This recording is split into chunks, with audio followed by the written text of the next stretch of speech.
All right, welcome guys to the channel Sluggers Blue for your CAT VRC preparation. In this session, we'll be taking up an RC that was asked in your CAT exam in the year 2017.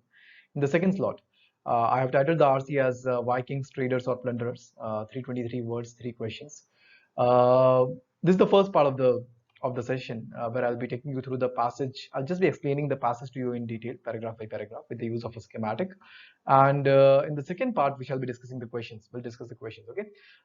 Now, the link to attempt the passage and the link to the second part of the session where we discuss the questions and the link to the Telegram channel for Sluggers Blue. All the three links are available in the description of the video. Okay, so you can check that out. So let's start.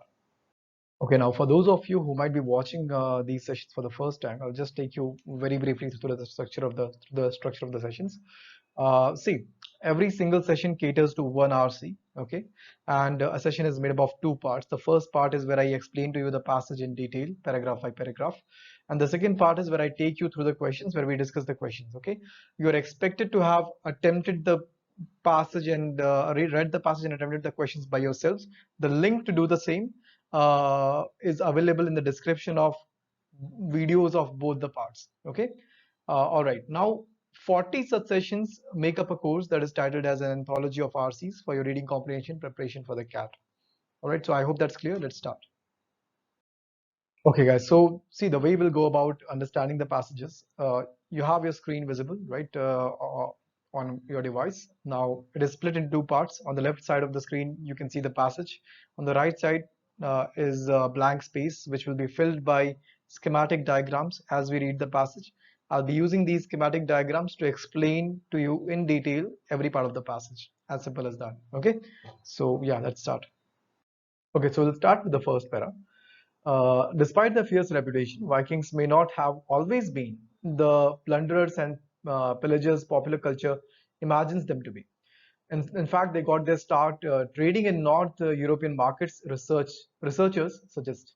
Okay, so the author has started the passage with by creating a backdrop where he has countered a popular perception of the Vikings. He says that the popular perception is that the Vikings were people who used to just go into a region and loot all the resources. They used to be like pillagers and plunderers. That's what their popular perception is. But that might in fact not be very accurate, and in fact they might have just started as traders earlier before they became pillagers or plunderers. They might have actually started off as traders before that in the northern European markets. And then this is something that researchers have suggested, right? And then he'll probably elucidate on that, how researchers have suggested that in the next paragraphs. Let's see. Okay, so that's your first para. Okay, guys, so coming to the next para. Combs carved from animal antlers, as well as comb manufacturing waste and raw antler material, has turned up at 3 archaeological sites in Denmark, including a medieval marketplace in the city of Ribe. A team of researchers from Denmark and the UK hoped to identify the species of animal to which the antlers once belonged by analyzing collagen proteins in the samples and comparing them across the animal kingdom. Laura Giggle reports for Live Science. Okay, so in the first part of the second paragraph, what the author is basically just provided some information. He on the lines of how come the researchers, as he said in the last paragraph, he noted that researchers have suggested that the Vikings might have actually started off as traders before they turned to plunderers or pillagers. How come? Like what exactly is that research? So he's going into the details of that, and he says that combs which are carved from animal antlers, right? Animal antlers. Those combs and the manufacturing waste involved in creating those combs and the raw material involved for them, they've all been found. They've turned up at 3 archaeological sites in Denmark, and one of them happens to be, at least one of them happens to be a medieval marketplace in the city of Ribe. So they've turned up in three sites, and a team of researchers from the Denmark and the UK, they hope to identify what is the species of the animal to whom these antlers must have belonged before they were taken up by people from the ancient era to make combs, etc. Right? So, and then how they're trying to do this is basically by analyzing the collagen proteins in the samples of these these items, these combs and manufacturing waste and etc. that they found by analyzing the collagen proteins in the samples and then comparing them across the animal kingdom, and thus trying to figure out that to whom did the antlers, to what kind of animal did the antlers actually belong. Okay, so that's the first part. Let's come to the next one.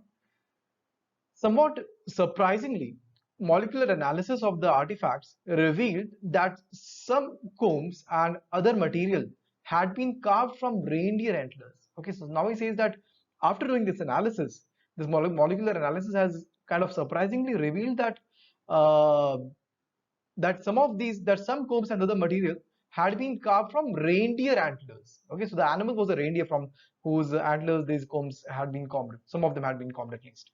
And then he says, given that reindeer provides the biological name, Rangifer terrandis, don't live in Denmark, given that the archaeological sites were found in Denmark. So the first guess is that, okay, the animals may have been from Denmark.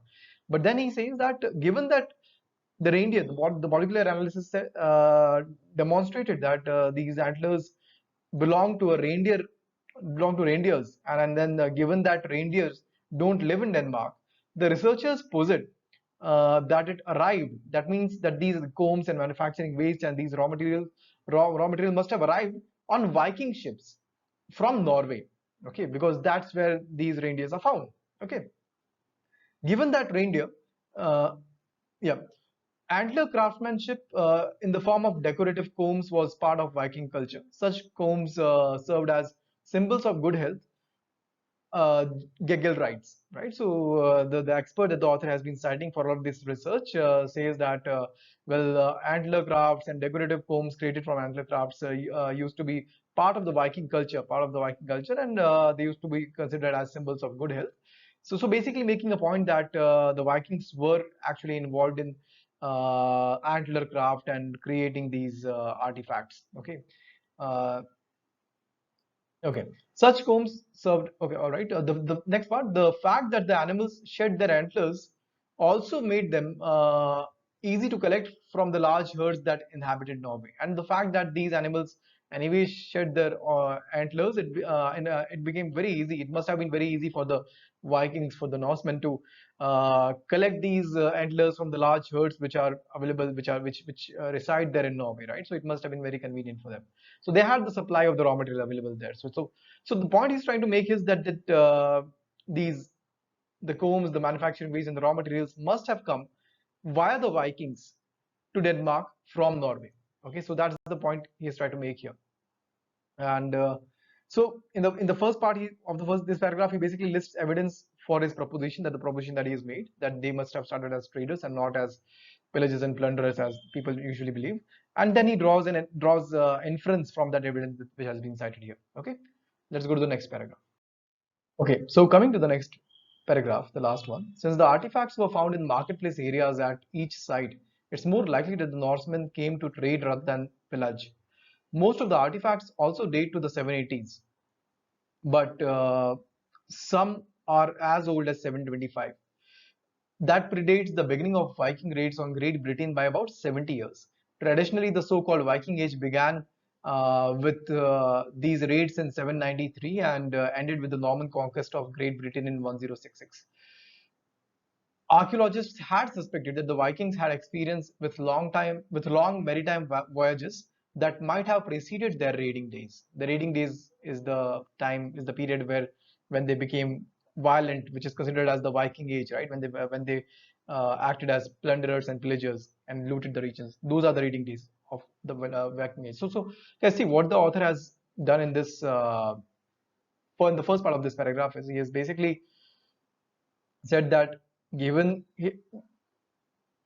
the evidence based on the evidence that he has already listed in the earlier paragraphs, he draws a logical argument here that given that these artifacts, most of them were found in marketplace areas, okay, as opposed to your some warring areas, etc., or whatever, or in some random areas, as opposed to all of that, they were found in marketplace areas and marketplaces where trade happens, right?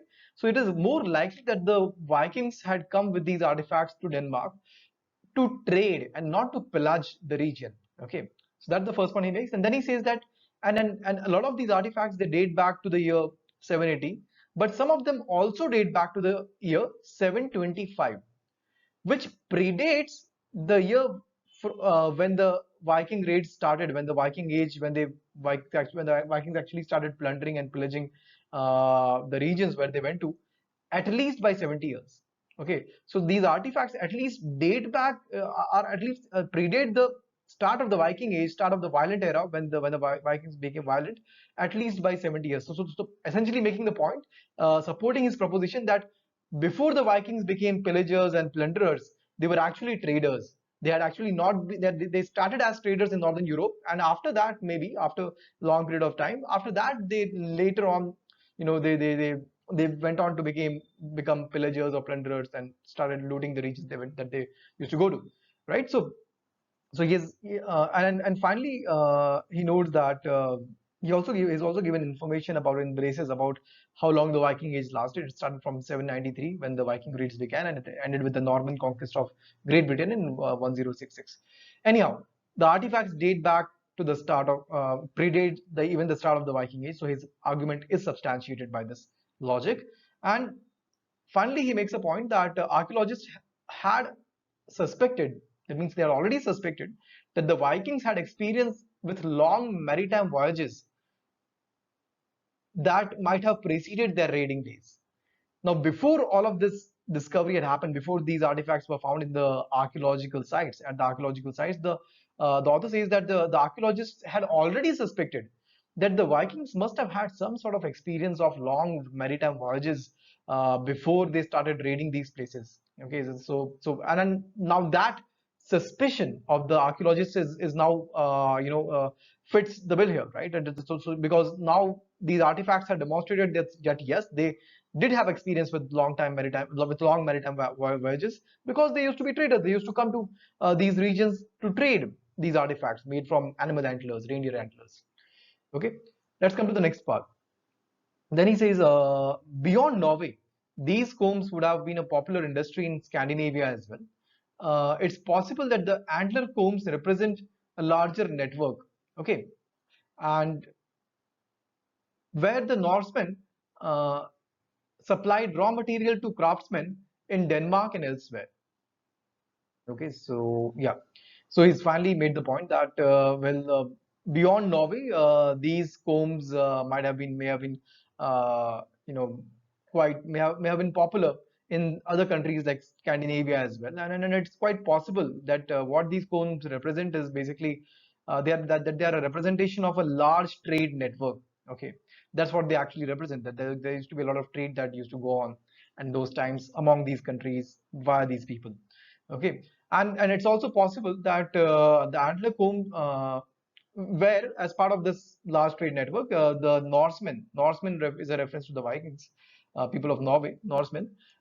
They supplied raw material to craftsmen in Denmark and other countries. Okay, so yeah, so that's in the last paragraph, in the last part, he basically concludes with an extension of his proposition. He's already substantiated his proposition in the earlier part, right? But here in the last part, he simply provides some more information about the provision. Okay, that so it's quite likely that the trade must have gone on across multiple regions, and the Norsemen must have been involved in providing the raw material of these antlers, of these reindeer antlers, to many craftsmen in many regions. Okay, so that's your passage explainer. Okay, guys, so the central idea of the passage can be summed up in the following lines, where the author says that the author doesn't say that this is the central idea that I have drafted. Okay, so it can be summed up in the following lines. Archaeological findings in Denmark seem to, at least in part, counter the popular perception of Vikings as plunderers by alluding to the possibility that they may have actually started as traders in the northern European markets. Okay, that's all he wanted to convey here. That was his proposition. Okay, guys. So with this, we have come to the end of the session. Now, for those of you who may have not attempted the questions, you can do so by by following the link which is given in the description of the video.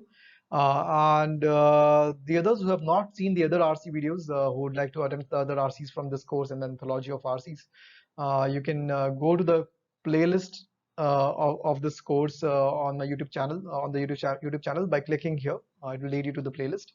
And yeah, so that's about the session. And if you like the video, let me know in the comments, and do subscribe to the channel Douglas Blue for your CAT VRC preparation. Signing off.